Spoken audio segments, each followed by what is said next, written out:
एक ऐसी अद्भुत कहानी है जो मैं आज आपको ध्यानपूर्वक सुनाऊंगा, और इसे सुनने के बाद आप ज्यादा सोचना, डरना और चिंता सब छोड़ देंगे और आपका मन खुशियों से और प्रसन्नता से भर जाएगा। तो चलिए आज की कहानी की शुरुआत करते हैं। दोस्तों, एक समय की बात है, किसी नगरी में एक युवक रहा करता था। वो युवक अत्यंत दुखी था। वो बहुत निराश था। उसे ये समझ नहीं आ रहा था कि आखिर इस दुनिया में हर व्यक्ति अपने मतलब के लिए ही क्यों जीता है। उसे हर जगह हर कोई केवल स्वार्थी नजर आता था।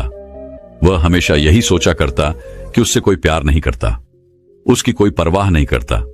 सब उससे मतलब के लिए अपने संबंध रखते हैं। मतलब खत्म हो जाते ही सब उसे अपने आप से दूर कर देते हैं। दोस्तों, हमारे जीवन में भी कुछ ऐसा ही होता है। हम भी हमेशा किसी न किसी का साथ ढूंढते ही रहते हैं, और जब हमें किसी का साथ नहीं मिल पाता तो हम अपने आप को अकेला महसूस करते हैं, कमजोर महसूस करते हैं। हमें लगता है कि इस दुनिया में हमारे जैसे कोई है ही नहीं। हमें कोई प्यार नहीं करता, हमारी कोई परवाह नहीं करता। लेकिन हम यह भूल जाते हैं कि अंत में तो हर किसी को अकेले ही जाना है। वह व्यक्ति अपने इस अकेलेपन से बहुत परेशान हो चुका था, जिस कारण एक दिन उसने अपना घर छोड़ दिया और एक रास्ते पर निकल पड़ा। उसके मन में कई सारे विचार थे। उन विचारों में मग्न होकर वह उस रास्ते पर आगे की ओर बढ़ता ही जा रहा था। तभी उसे रास्ते में एक आश्रम दिखाई पड़ा। वह उस आश्रम की ओर आगे बढ़ा। तभी उसने देखा कि एक गुरु अपने शिष्यों को ध्यान करना सिखा रहे हैं, और उन्हीं शिष्यों में से एक शिष्य ने अपने गुरु से कहा, है गुरु, आखिर यह ध्यान क्या है और इस ध्यान को करने से हमें क्या लाभ? तभी वह गुरु अपने उस शिष्य के इस सवाल का जवाब देते हुए कहते हैं, पुत्र, ध्यान ही सच है और ध्यान हमें अकेला कर देता है। हम जितने ज्यादा अकेले होते जाते हैं उतना ही हम ध्यान में उतरते चले जाते हैं, और यही अकेलापन तुम्हें सत्य के मार्ग पर ले जाता है, तुम्हें सत्य की प्राप्ति करवाता है। वह युवक आश्रम के बाहर खड़े होकर यह सब कुछ देख रहा था, सुन रहा था। जैसे ही उसने उन गुरुवर के मुख से यह सारी बातें सुनी, वह दौड़ा दौड़ा उन गुरुवर के पास आया और कहने लगा, है गुरुवर, यदि ध्यान हमें अकेला कर देता है तो इसका मतलब यह हुआ कि मैं इन सब चीजों में श्रेष्ठ हूं। आप तो ध्यान का सहारा लेकर अकेले होते हैं, लेकिन मैं तो ऐसे ही अकेला हूं। मेरा ऐसा कोई नहीं है जिसे मैं अपना कह सकूं, जो मेरी परवाह करता हो, जो मेरा ख्याल रखता हो, और मैं अपनी राह पर अकेला ही चलता चला जा रहा हूं। उस व्यक्ति की ये सारी बातें सुनकर उन गुरुवर ने उस व्यक्ति को ध्यानपूर्वक देखा और उसके बाद उससे कहते हैं, भंते, अगर तुम अकेले हो तो तुम्हारे पीछे तुम्हारा पूरा परिवार, तुम्हारे मित्र, तुम्हारे शत्रु, तुम्हारे सगे संबंधी, इन सब को लेकर तुम कहां जा रहे हो? उन गुरुवर के मुख से यह बात सुनकर वह व्यक्ति चौंक उठा और उसने तुरंत ही पीछे मुड़कर देखा तो वहां पर कोई नहीं था। तभी वह उन गुरुवर से कहता है गुरुवर, कौन है मेरे पीछे? कोई तो नहीं, ना मेरे परिवार वाले, ना मेरे मित्र, ना मेरे शत्रु, और ना ही मेरे सगी संबंधी। मैं तो सबको पीछे छोड़ आया हूं, क्योंकि कोई मुझे नहीं पूछता, कोई मेरी परवाह नहीं करता, कोई मेरा ख्याल तक नहीं रखता, यहां तक कि मेरी कोई आवाज तक नहीं सुनना चाहता। लेकिन जब किसी के ऊपर कोई समस्या आती है तो वह मुझे अवश्य याद करता है, पर बाकी समय पर वह मुझे पूछते तक नहीं। उन्हें यह तक खबर नहीं होती कि मैं किस हाल में हूं, मैं जिंदा भी हूं या नहीं। उन सबको इन सब चीजों से कोई फर्क नहीं पड़ता। उन गुरुवर ने उस व्यक्ति की यह सारी बातें ध्यानपूर्वक सुनी और उसके बाद उस युवक से कहते हैं, भंते, तुम सही कह रहे हो, लेकिन जब तक तुम इन सभी को छोड़कर नहीं आते तब तक तुम भला अकेले कैसे हो सकते हो? वह व्यक्ति एक बार फिर से आश्चर्यचकित होकर पीछे मुड़कर देखता है और फिर उन गुरुवर से कहता है गुरुवर, यहां पर तो कोई नहीं है, मैं अकेला ही यहां पर आया हूं। लग रहा है कि आप मेरा मजाक उड़ा रहे हैं। मेरे पीछे कोई नहीं है, आप खुद देख सकते हैं, तो फिर आप ऐसा क्यों कह रहे हैं कि जाओ और इन्हें छोड़कर आओ? जब मेरे साथ कोई है ही नहीं तो मैं भला उन्हें कहां छोड़ूं, कैसे छोड़ूं? उस युवक की ये सारी बातें सुनकर वह गुरुवर मुस्कुराने लगे और उस युवक से कहते हैं, भंते, आखिर तुम मुझसे क्या चाहते हो? इस पर वह युवक उन गुरुवर से कहता है गुरुवर, मैं आपका शिष्य बनना चाहता हूं, मुझे कोई साथी चाहिए, मुझे अपना शिष्य बना लीजिए, मैं जीवन भर आपका आभारी रहूंगा। उस युवक की यह बातें सुनकर उन गुरुवर ने कहा, भंते, तुम चाहो तो यहां पर 1 महीने रह सकते हो। उसके बाद ही मैं यह निर्णय कर पाऊंगा कि क्या मुझे तुम्हें अपना शिष्य बनाना चाहिए या फिर नहीं। लेकिन तुम्हें मेरी एक बात माननी होगी। तुम्हें इन 30 दिनों के अंदर ध्यान का अभ्यास करना होगा। अगर तुम ये कर सकते हो तो तुम यहां पर अगले 1 महीने के लिए रुक सकते हो, अन्यथा तुम्हारे लिए यहां पर कोई जगह नहीं। उस व्यक्ति ने काफी सोच विचार कर उन गुरुवर से कहा, है गुरुवर, आप जैसा कहेंगे मैं वैसा ही करूंगा। आप चाहते हैं कि मैं इन 30 दिनों में ध्यान का अभ्यास करूं, तो मैं यह करने के लिए तैयार हूं। उस व्यक्ति ने उन गुरुवर की बात मान ली और आश्रम में ही रुक गया। अगले दिन सुबह सुबह वह गुरुवर उस व्यक्ति के पास आए और उस व्यक्ति से कहने लगे, भंते, तुम किससे बात कर रहे हो? तुम्हारा ध्यान कहां है? इस पर वह व्यक्ति जवाब देते हुए कहता है गुरुवर, मेरे साथ तो कोई नहीं है, मैं भला किससे बात करूंगा, मैं तो अकेला हूं। तभी वह गुरुवर उस व्यक्ति से कहते हैं, ठीक है, लेकिन अब ध्यान लगाओ, क्योंकि तुमने मुझे वचन दिया था कि इन 30 दिनों में तुम ध्यान का अभ्यास करोगे। उन गुरुवर के कहने पर वो व्यक्ति ध्यान करने बैठ जाता है। लेकिन पहले दिन उसे ध्यान करने में बहुत तकलीफें आती हैं, बहुत सारी परेशानियों का सामना करना पड़ता है। यहां तक कि वो ढंग से लगातार बैठ भी नहीं पा रहा था। उसके पैर मानो सुन्न से हो जाते और उसका पैर मानो काम करना ही बंद कर देता। ये सारी बातें वह गुरुवर देख रहे थे। तभी उन गुरुवर ने उस व्यक्ति से कहा, बनते, तुम जितना देर चाहो उतना देर बैठ सकते हो। ये ऐसा कोई जरूरी नहीं है कि तुम एकाएक लगातार बैठे ही रहो। यदि तुम्हें थोड़ी तकलीफ है तो तुम उठ सकते हो, टहल सकते हो और फिर आकर बैठ सकते हो। इतना कहकर वह गुरुवर वहां से चले गए। अगले दिन सुबह सुबह फिर वह उस व्यक्ति के पास आए और उस व्यक्ति से कहने लगे, भंते कौन है? किससे बातें कर रहे हो? कोई आया है क्या? उन गुरुवर की इस बात का जवाब देते हुए वह व्यक्ति उन गुरुवर से कहता है गुरुवर, यहां पर तो कोई नहीं है, आप खुद देख लीजिए, मैं भला किससे बातें करूंगा। तभी वह गुरुवर एक बार फिर उस व्यक्ति से कहते हैं, चलो ध्यान का अभ्यास करो। तभी वह व्यक्ति उन गुरुवर से कहता है गुरुवर, क्या केवल आंखें बंद करके बैठ जाना, इसे ही ध्यान कहते हैं? अगर इसे ही ध्यान कहते हैं तो यह तो बड़ा ही आसान है और इसे तो कोई भी कर सकता है, केवल आंखें बंद करके बैठना ही तो है। इसका जवाब देते हुए वह गुरुवर उस व्यक्ति से कहते हैं, भंते, केवल आंखें बंद करके बैठ जाना इसे ध्यान नहीं कहते।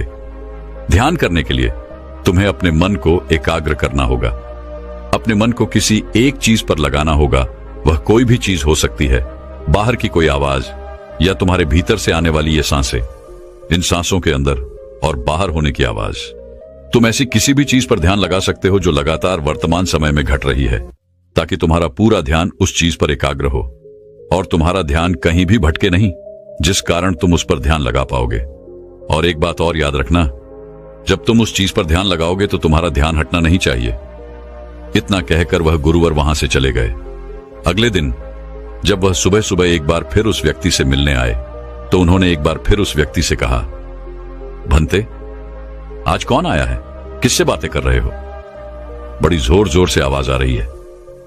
तुम यहां पर खुद शांति पाने आए हो या फिर दूसरों को अशांत करने के लिए? वह व्यक्ति उन गुरुवर से कहता है गुरुवर, पर यहां पर तो कोई है ही नहीं, तो मैं भला किससे बात करूंगा? यहां तक कि अभी तक मेरे मुख से एक शब्द तक नहीं निकला है, तो फिर आपको कैसे जोर जोर की आवाजें कहां से आ रही हैं? और जब मैंने एक शब्द भी नहीं बोला तो मैं भला दूसरों के लिए अशांति का कारण कैसे बन सकता हूं? तभी वह गुरुवर उस व्यक्ति से कहते हैं, ठीक है, चलो ध्यान का अभ्यास करो। तभी वह व्यक्ति उन गुरुवर से कहता है गुरुवर, मेरा एक प्रश्न है, क्या मैं आपसे पूछ सकता हूं? तभी वह गुरुवर उस व्यक्ति से कहते हैं, पूछो, तुम्हें क्या पूछना है? तभी वह व्यक्ति उन गुरुवर से कहता है गुरुवर, आप कहते हैं किसी भी एक चीज पर ध्यान लगाओ, जो वर्तमान समय में घट रही हो उस पर अपना पूरा ध्यान लगा दो।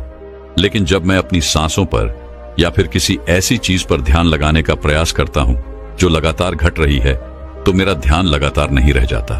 मैं पल पल भटकता रहता हूं। कभी मुझे कुछ याद आने लगता है तो कभी मुझे कुछ और याद आने लगता है। वो पुरानी चीजें, वो पुरानी यादें मेरा पीछा नहीं छोड़ती। आपके कल यहां से चले जाने के बाद मैंने ध्यान करने के लिए बहुत प्रयास किया, लेकिन वह पुरानी यादें बार बार मुझे याद आ रही थी, जिस कारण मैं एक चीज पर ध्यान लगा ही नहीं सका। तो अब मुझे क्या करना चाहिए? उस व्यक्ति की यह सारी बातें सुनकर वह गुरु मुस्कुराने लगे और वहां से चले गए। उन गुरुवर की हंसने की वजह उस व्यक्ति को समझ नहीं आई। अगले दिन सुबह सुबह एक बार फिर वह गुरुवर उस व्यक्ति के पास पहुंचे और कहा, भंते, ये तुम क्या कर रहे हो? इतना आलस, चारों ओर आलस ही आलस फैला हुआ है। अपने पास से आलस को भगाओ, अन्यथा यह तुम पर हावी हो जाएगा और फिर तुम हमेशा इसके अधीन बनकर रहोगे। तभी वह व्यक्ति गुरुवर से कहता है गुरुवर, आप तो रोज एक ही बात कहते हैं कि यहां पर कोई है, लेकिन मुझे तो कोई नजर आता ही नहीं। आप ही बताइए, यहां पर कौन है? तभी वह गुरु वह उस व्यक्ति से कहते हैं, ठीक है, चलो अभ्यास के लिए चलते हैं। तभी वह व्यक्ति उन गुरुवर से कहता है गुरुवर, मेरा एक प्रश्न है, आपकी आज्ञा हो तो मैं आपसे पूछना चाहता हूं। है गुरुवर। उस व्यक्ति से कहते हैं, हां, पूछो, क्या प्रश्न है तुम्हारा? तभी वह व्यक्ति उन गुरुवर से कहता है गुरुवर, आपकी कृपा से अब मैं पहले से बेहतर तरीके से ध्यान कर पा रहा हूं, लेकिन अभी भी मुझे एक समस्या आ रही है, और वह यह है कि जब भी मैं अपनी सांसों पर ध्यान देता हूं तो मेरा मन एकाग्र तो होता है और मैं पहले से ज्यादा और अच्छी तरह से ध्यान भी लगा पाता हूं, लेकिन ध्यान लगाते लगाते मुझे नींद आने लगती है और मैं सो जाता हूं। फिर उसके बाद मुझसे ध्यान नहीं हो पाता। उसके बाद केवल बस मुझे नींद ही नींद आती रहती है और मैं ध्यान की तरफ फिर अपने आप को मोड़ नहीं पाता। उस व्यक्ति की यह बात सुनकर वह गुरुवर उस व्यक्ति से कहते हैं, यह तो अच्छी बात है। इतना कहकर वह वहां से चले जाते हैं। 5वें दिन जब सुबह सुबह वह गुरुवर उस व्यक्ति के पास पहुंचते हैं तो वे कहते हैं, भंते, तुमने इतने लोगों को क्यों बुला रखा है? इतने सारे लोग तुम्हें ध्यान नहीं करने देंगे। तुमने इतने सारे लोगों को क्यों बुलाया है? इन्हें यहां से जल्दी भेजो। मुझे ये बिल्कुल नहीं पसंद। तुम तो यहां पर अकेले आए थे जैसा कि तुमने कहा, तो फिर इतने सारे लोगों को तुमने आज क्यों बुला रखा है? इन्हें अभी के अभी वापस छोड़कर आओ। तभी वह व्यक्ति उन गुरुवर के बारे में मन ही मन ये सोचता है कि लगता है गुरुवर पागल हो चुके हैं। जब भी रोज आते हैं तो हमेशा एक ही बात कहते हैं कि यहां पर कोई है, लेकिन मुझे तो कोई नजर ही नहीं आता। बड़ी विनम्रता से उन गुरुवर से कहा, है गुरुवर, शायद आपकी आंखें जो देख पा रही हैं वह मैं नहीं देख पा रहा हूं। मुझे तो यहां पर कोई नजर नहीं आता। फिर आपको कैसे? यहां पर लोग ही लोग नजर आ रहे हैं। फिर गुरुवर उस व्यक्ति से कहते हैं, अच्छा ठीक है, चलो अब ध्यान का अभ्यास करते हैं। तभी वह व्यक्ति उन गुरुवर से कहता है गुरुवर, मुझे ध्यान के वक्त नींद आती थी। जैसा कि मैंने आपको बताया था, उस पर तो मैंने नियंत्रण पा लिया, लेकिन अब जब भी मैं ध्यान करने बैठता हूं, किसी एक चीज पर अपना ध्यान केंद्रित करता हूं, तो मेरे मन में विचारों का सैलाब होता है। मानो विचारों की बाढ़ सी आ जाती है। इतने विचार तो आंख खोलकर भी मैंने कभी नहीं देखे होंगे, जितने की आंखें बंद करने के बाद मुझे नजर आते हैं। और इन विचारों में कुछ ऐसे विचार भी मेरे मन में आते हैं जिनके बारे में आज तक मैंने सोचा तक नहीं है। मुझे उनके बारे में कुछ भी नहीं पता। ये सब क्यों हो रहा है गुरुदेव? उन गुरुवर ने उस व्यक्ति की यह बात सुनकर उस व्यक्ति से कहा, अच्छा ऐसा हो रहा है। इतना कहकर वह गुरुवर वापस चले गए। अगले दिन सुबह सुबह वह गुरुवर एक डंडा लेकर उस युवक के पास पहुंचे और एक डंडा जड़ते हुए उस युवक से कहते हैं, मैंने तुम्हें पहले ही कहा है, इतने सारे लोग मुझे पसंद नहीं, तुम्हें इन्हें छोड़कर आना होगा। आखिर तुम रोज रोज इन्हें क्यों ले आते हो? इतनी भीड़ इकट्ठा करके तुम्हें क्या लाभ? आज के बाद यह यहां पर नहीं आने चाहिए। इस बात का ख्याल रखना। यदि आज के बाद यहां पर कोई भी नजर आया और तुम्हारी बक बक मुझे सुनाई पड़ी, तो मैं तुरंत ही तुम्हें इस आश्रम से निकाल दूंगा। तभी वह व्यक्ति बड़ी विनम्रता से उन गुरुवर से कहता है गुरुर, मुझे तो यह समझ नहीं आता कि मुझे कोई नजर ही नहीं आता, लेकिन आप रोज एक ही बात कहते हैं कि यहां पर मैंने भीड़ इकट्ठी कर रखी है। जिन लोगों को भी मैंने लाया है उन्हें मुझे छोड़कर आना होगा, लेकिन मैं आपसे हर रोज एक ही बात कहता हूं कि मुझे कोई नहीं नजर आता, ना ही मुझे कोई यहां पर दिखाई पड़ता है और ना ही मैं अपने मुख से एक शब्द भी निकालता हूं, लेकिन फिर भी आप कहते हैं कि आपको लोगों की आवाजें सुनाई पड़ रही हैं। तभी वह गुरुवर है उस व्यक्ति की इस बात का जवाब देते हुए कहते हैं, क्या तुम्हारे मित्र, तुम्हारे परिवार वाले, तुम्हारे सगे संबंधी, तुम्हारे शत्रु, तुम्हारी इच्छाएं, तुम्हारी वासनाएं, ये सब क्या तुमसे मिलने नहीं आते? वह व्यक्ति उन गुरुवर से कहता नहीं गुरुदेव, मुझसे कोई मिलने नहीं आता। मैं तो यहां पर अकेला ही आया था और अभी भी मैं अकेला ही हूं, मेरा कोई नहीं। तभी वह गुरु व क्रोधित होकर उस झंडे से उस व्यक्ति पर एक और प्रहार करते हैं और कहते हैं, अभी बैठो, अभी ध्यान लगाओ, और यदि तुम्हारे ध्यान में कोई भी आता है तो मुझे बताओ। वह व्यक्ति उन गुरुवर की बात मान लेता है और तुरंत ही ध्यान करने बैठ जाता है। कुछ देर तक तो वह काफी शांत रहता है, लेकिन कुछ देर बाद ही वह उन गुरुवर से कहता है गुरुदेव, मेरा भाई मुझसे मिलने आया है, साथ में मेरे पिताजी भी हैं। दोनों बहुत दुखी हैं क्योंकि मैं उन्हें छोड़कर यहां जो चला आया हूं। मेरे भाई की तबीयत भी कुछ ठीक नहीं लग रही। वह मुझे बुला रहे हैं। मेरे बड़े भाई की पत्नी अर्थात मेरे भाभी मेरे बड़े भाई के साथ अच्छा व्यवहार नहीं कर रही, और तो और मेरी प्रेमिका भी आई हुई है। वह मुझसे पूछ रही है कि क्या तुम मुझसे शादी करोगे या फिर मैं किसी और से शादी कर लूं। वह भी बहुत दुखी नजर आ रही है।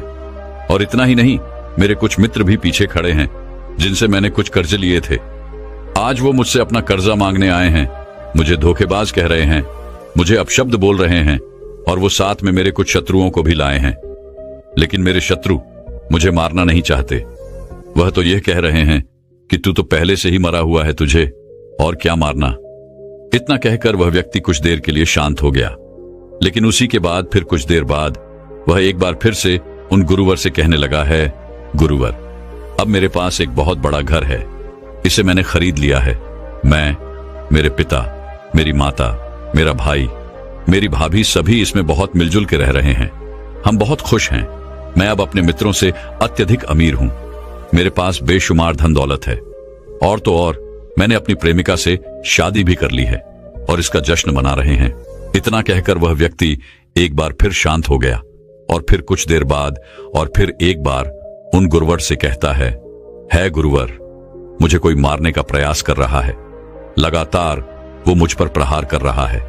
मैं उसका चेहरा देखने का प्रयास कर रहा हूं, लेकिन मुझे उसका चेहरा नजर नहीं आ रहा। इतना कहते कहते वह उन गुरुवर से कहता है, गुरुदेव, ये तो आप हैं जो मुझे मार रहे हैं और यह भी कह रहे हैं कि इतनी भीड़ को लेकर क्यों आए हो और इन्हें लेकर कहां जा रहे हो। मेरे साथ तुम्हें अकेले ही चलना होगा। इतना कहकर वह व्यक्ति ध्यान से उठ गया और उनको रुके चरणों में गिर पड़ा और उनसे कहने लगा, है गुरुदेव, आप सही थे। आप जो हमेशा कहते थे कि इस भीड़ को लेकर मैं कहां जा रहा हूं, आप हमेशा यही कहते थे कि इन सबको छोड़कर आओ, लेकिन मुझे कोई नजर नहीं आता था। लेकिन आज मैंने उन सबको देख लिया जिन्हें मैं अपने साथ लेकर आया था, जिन्हें मैं अपने साथ लेकर घूम रहा था। हर कोई मेरे साथ ही है, मेरे पास है। लेकिन मैं ये सोच रहा था कि आखिर मैं इतना बेचैन क्यों हूं और मेरी बेचैनी की वजह क्या है। उस व्यक्ति की यह सारी बातें उन गुरुवर ने ध्यानपूर्वक सुनी और उसके बाद वो वहां से चुपचाप उठकर चले गए। उसके बाद से वो गुरुवर उसके पास कभी नहीं आए।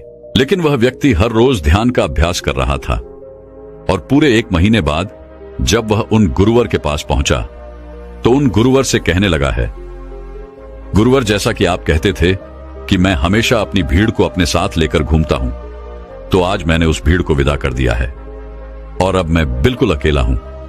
मेरे साथ कोई नहीं, मेरे साथ आप भी नहीं है, यहां तक कि मैं खुद अपने साथ नहीं हूं। मैं एक परम शांति महसूस कर रहा हूं।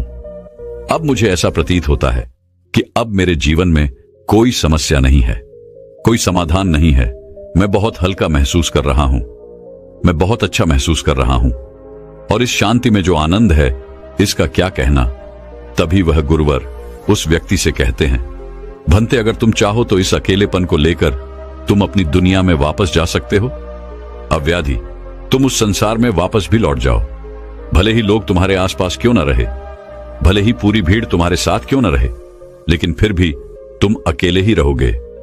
फिर चाहे वह तुम्हारे रिश्तेदार हो, सगे संबंधी हो, परिवार वाले हों, तुम्हारे मित्र, तुम्हारे शत्रु, तुम्हारी भावनाएं या फिर तुम्हारी प्रेमिका, इन सब के साथ रहकर भी तुम पूर्ण रूप से अकेले ही रहोगे। और इतना ही नहीं, तुम्हारे जीवन में जब भी कोई बुरी परिस्थितियां आएंगी तब भी तुम बिल्कुल अकेले और शांत रहोगे और तुम हर परिस्थितियों का समाधान निकालने में भी अब पूरी तरह सक्षम हो चुके हो। और यदि अब तुम चाहो तो मैं तुम्हें अपना शिष्य बना सकता हूं, क्योंकि हो सकता है तुम्हें यह लग रहा हो कि यह 30 दिन तो पूरे खत्म हो चुके, लेकिन ध्यान का मार्ग अभी शुरू हुआ है। और याद रहे कि अभी तो बहुत कुछ सीखना है, जानना है, लेकिन कुछ रखना नहीं है। यह मार्ग अभी शुरू हो रहा है और यह मार्ग अति लंबा है।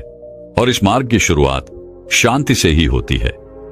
तभी वह व्यक्ति उन गुरुवर को प्रणाम करता है और उनसे कहता है गुरुवर, मैं अपने घर वापस लौटना चाहता हूं, अपने उस संसार में वापस जाना चाहता हूं ताकि मैं अपनी जिम्मेदारियों को निभा सकूं और साथ ही साथ इस मार्ग पर भी आगे बढ़ सकूं।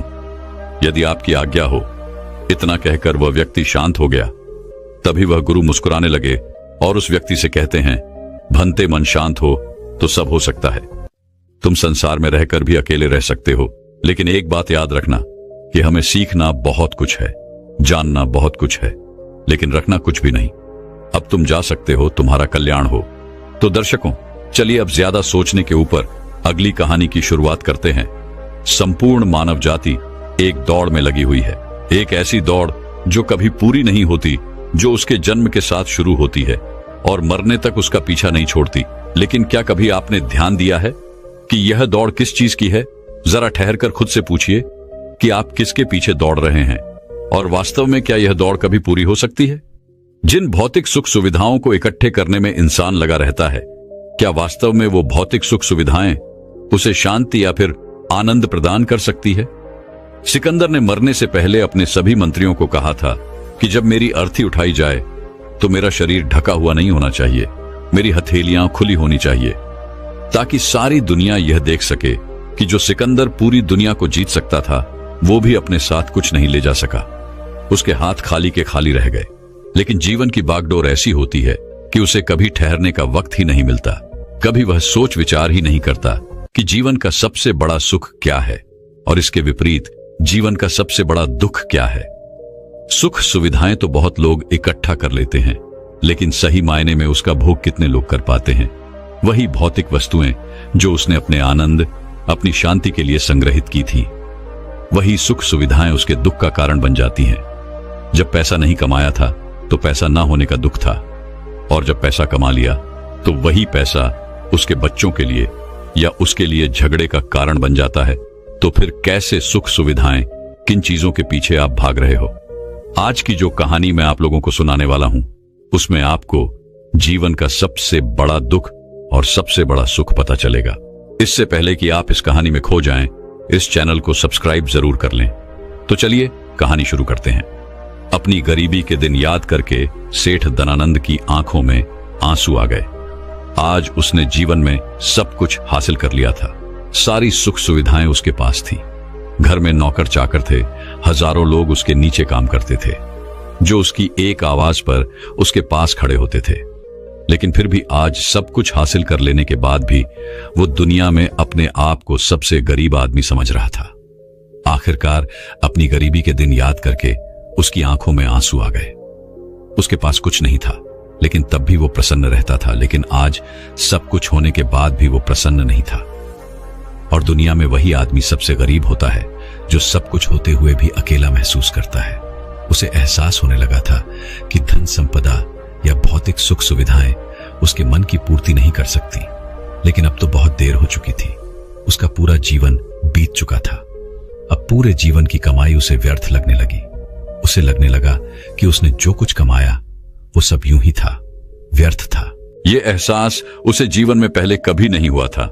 काश उसे ये एहसास पहले हो गया होता तो वह ठहर जाता, रुक जाता, रुककर चिंतन करता कि जो चीज वह इकट्ठी कर रहा है, क्या वास्तव में वह इकट्ठी करने लायक है?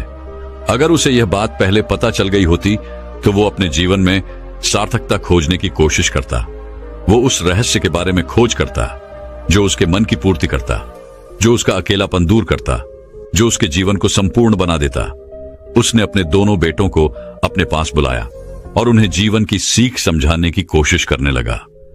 सेठ ने अपने बेटों से कहा कि बेटा, मेरे को तो जीवन में कोई बताने वाला नहीं था, सही रास्ता दिखाने वाला कोई था ही नहीं, इसलिए मैं उस रास्ते पर चलता रहा जिसका कोई अंत नहीं था। और आखिर में पहुंचकर मुझे महसूस हुआ कि जितना रास्ता मैं तय करके आया हूं उतना ही रास्ता बाकी और है। शायद मैं गलत रास्ते पर निकल पड़ा था और अब इतना समय नहीं बचा कि मैं नए रास्ते पर फिर से नया सफर शुरू करूं। उसने अपने दोनों बेटों से कहा कि बेटा पता है दुनिया में सबसे बदनसीब आदमी कौन होता है?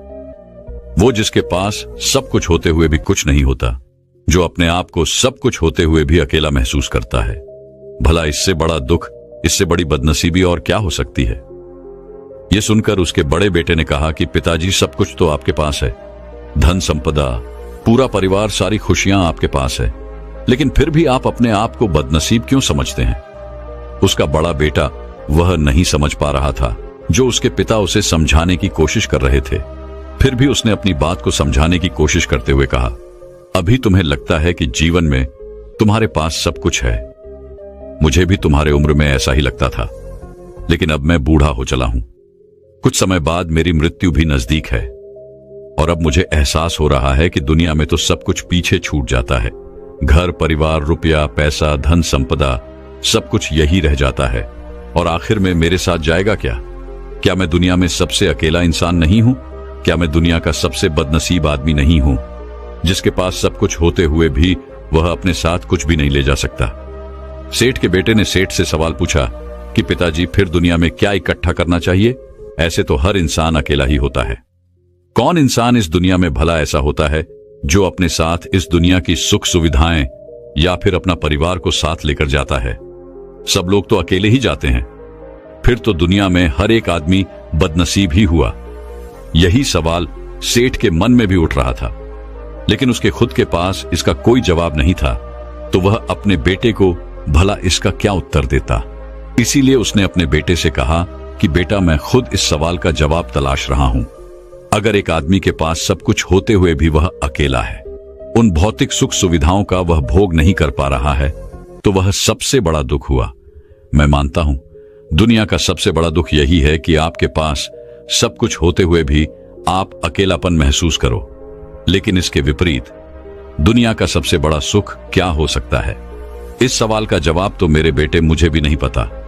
इसीलिए मैं यह चाहता हूं कि मेरे मरने से पहले जिस सवाल का जवाब मुझे नहीं मिला, वह जवाब तुम अपने जीवन में ढूंढो।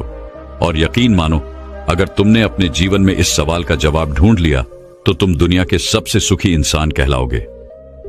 यह कहानी सुनाकर गुरु ने अपने शिष्यों से सवाल पूछा कि दुनिया में सबसे बड़ा सुख क्या होता है? सभी शिष्य ध्यानपूर्वक अपने गुरु की यह कहानी सुन रहे थे। संध्या का समय था। धीमी धीमी हवा चल रही थी, जिससे कि पेड़ की पत्तियां हिल रही थीं। आसमान में पक्षी सहचा रहे थे। सूर्य अस्त होने को आया था और सभी शिष्य अपने गुरु से इस सवाल का जवाब जानना चाहते थे। लेकिन इससे पहले ही गुरु ने अपने शिष्यों से सवाल पूछ लिया। इसका उत्तर देते हुए एक शिष्य ने कहा कि गुरुदेव, दुनिया में सबसे सुखी इंसान वही है जिसका शरीर सुखी है। अगर आपके शरीर में बीमारियां हैं तो आपके पास कितनी भी भौतिक सुख सुविधाएं हों, आपके लिए वो व्यर्थ है। और इसके विपरीत अगर आपका शरीर सुखी है, अगर आपका शरीर स्वस्थ है, तो चाहे आपके पास कुछ भी नहीं हो, लेकिन उसके बावजूद आप अपने जीवन में सुखी रहोगे। इसीलिए संसार का सबसे बड़ा धन हमारा शरीर होता है।